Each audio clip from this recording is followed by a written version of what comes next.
In the scriptures, we see demonstrated over and over again lives that are how to live a life that is resolute, a life that is firm, a life that is following God.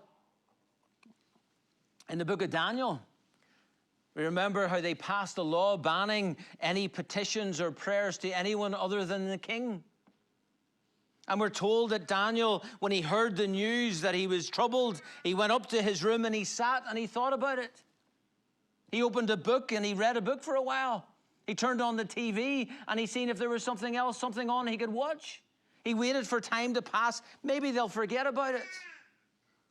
He allowed his feelings or the environment or other stuff to take priority over his prayer meeting, because that's what he had done. He had a prayer meeting with God.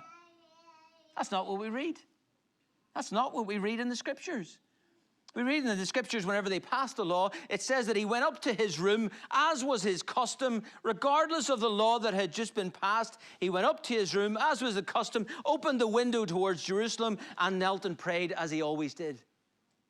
Because he had a prayer meeting with God Almighty. He had a prayer meeting with God Almighty. And he had been attending that prayer meeting for years. It was his habit. It was his way. He was firm in it. He wasn't going to let the things that were happening around him change him and change what he was doing.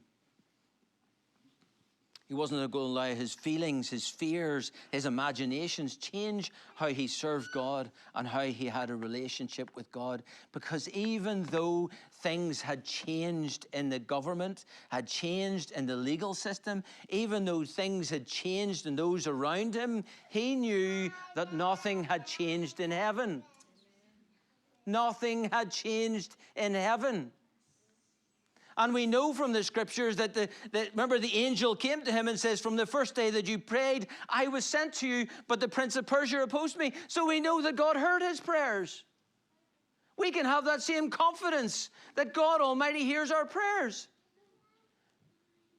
Nothing in heaven had changed. He was resolute. He had made a decision. He was firm in it. He was not going to allow something that had just happened in his local area change his conviction and his determination to follow God. Paul also had decided that nothing was going to change in heaven. I think that's wonderful to remember.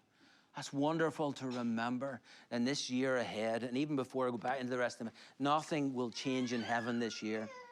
It is settled in heaven that he is on the throne and he is still God and he is still in control and he still loves us and we're still in a relationship with him. Doesn't matter what happens. Doesn't matter 2 clicks of the finger what's going to happen this year. He's still God and we're still in a relationship with him.